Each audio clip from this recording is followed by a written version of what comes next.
Hi, good afternoon. Valerie Milano here, the senior editor and publisher of the Hollywood Times and inspiringmagazine.com. And I'm just so happy to have our guest and also our writer and reporter and interviewer today, Maurice Smith. So, Maurice, if you want to go ahead and introduce yourself, and then we can have our special guest introduce himself. Hello, this is Maurice Smith. I've been a great fan of Kool and the Gang since forever, especially since I first heard their first song, "The Worm in the Ground, 6 Feet Down," just comes around to get down.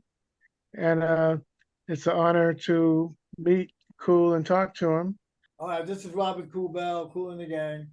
So, Kool, it's a great honor meeting you and talking to you. How are you doing today? Hello, with great honor, I'm privileged here to speak with a living legend, Mr. Kool, Mr. Robert Kool and the Gang. How you doing, Mr. Kool? I'm doing fine, Maurice. How are you, sir? I'm doing fine, thank you. I was telling you earlier, I'm a big fan, have always been a fan since you came out with "A Worm in the Ground, 6 Feet Down," only comes out when he wants to get down. And we thought that was the funniest, funkiest thing in the world back in the day. And you guys just kept coming back with more and more and more and more and more, each different in a way, but similar, different styles. And you guys have become a legend. And as I saw in one of your interviews, I was unaware, but you've been sampled 1,800 times, more than any other group by the hip hop. So in a way, you've actually helped generate the hip hop. You Yeah, know? that's what I was told from Questlove, actually. He did the homework that he said, you've been sampled 1,800 times. And I said, what? 1,800 times, Quest? He said, yeah. And that's when he did his homework. And the group became the most sampled band in hip hop in 50 years of hip hop. That is amazing. I want to thank you, congratulate you for being you and your group being inducted into the Rock and Roll Hall of Fame. Should have happened a long time ago, but better late than never. Congratulations from the bottom of my heart. Well, thank you. Like you said, better late than never. We've been around for 60 something years. I know Rock and Roll Hall of Fame hasn't been around that long, but not for 60 years. But I'm thankful that we are now have been inducted into the Rock and Roll Hall of Fame. That is amazing. And what I find is also amazing is that you're using your incredible brand to differentiate your profession. Now you've jumped into other genres, such as you now have a champagne brand, which we're going to get into a little later. But I want to start first with your Kool and the Gang, Kool and the Gang kids. That is really something else, where you're helping kids, inner city kids, through music and giving them a chance to stay out of crime and focus and give them the help they need to ensure their success by giving them instruments and teaching them. That is something else. But you're also doing it through your music and through some of the other components of your abilities and your wealth generation properties that we'll get into a little later. Just want to give my condolences that your wife passed away, but her dream and your dream as co-founder still lives on. It's a great legacy. Would you like to tell us something about the Kool and the Gang kids? Yeah, well, that came up with, like you just mentioned, my wife Sakina. She wanted to bring music back into the schools, and I was helping her with that. Of course, she's passed for almost 7 years now.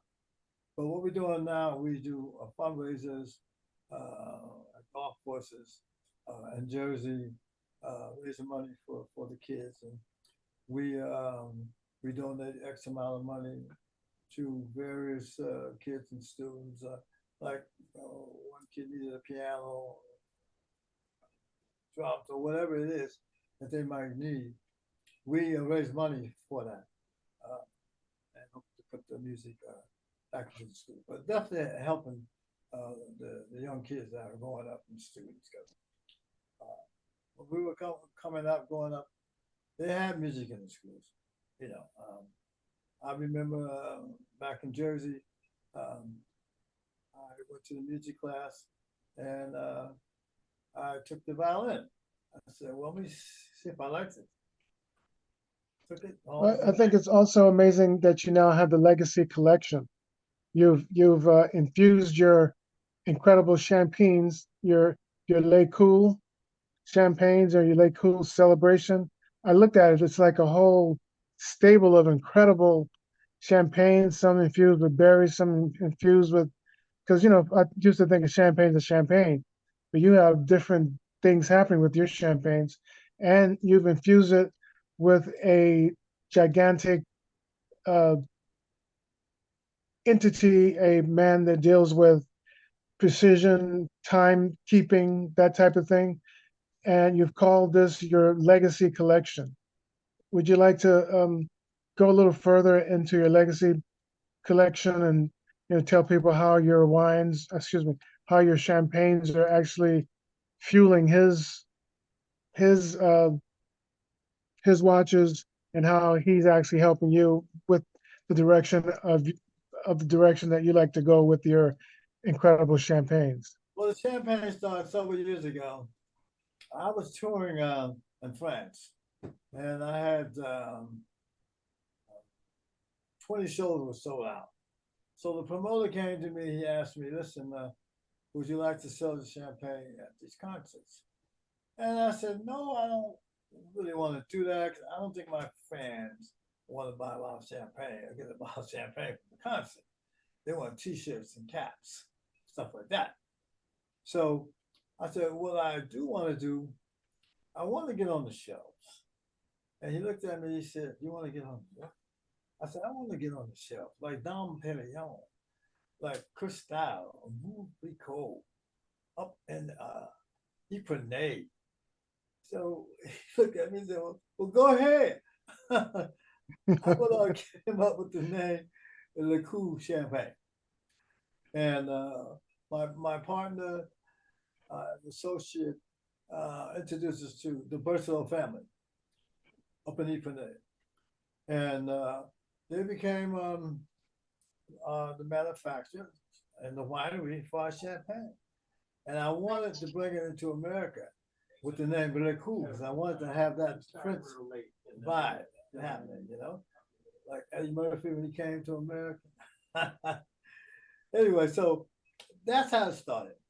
And we've been growing, and I'm looking forward to 2025 as a good year for what I'm doing with champagne. But champagne is growing. I'm on the Norwegian cruise ships. I'm talking to Carnival at this time. We're also talking to the Royal Caribbean. We're in about 10 states. Of course, I have a residency in Vegas, so we have it in Vegas. And that's where we are right now with the Cool Champagne. I have a Grand Cru. I have a Blanc de Blanc. I have a rosé for the ladies. I have a First Lady champagne for the ladies. And for you men out there want to take care of your First Lady, make sure you get her a bottle of Cool First You have Lady. the icon. You have the signature. Excuse me? Yeah, you have the tribute, the special edition, the collector's item. I mean, you have some incredible things here. The tribute, it all looks super cool. It's it's just amazing. And I read that you guys won an incredible prestigious award in Paris for your um for your champagne. Excuse me, And I was unaware that you were in the opening celebrations of the Maurice. Olympics, because I was just kind of waiting for the Olympics and I saw Celine Dion singing, but I was like, yeah. I just happened to get the Olympics. If I had known, I would have hung around. But you guys came on and did some great things and fundraised through that as well for the Paralympics and other things.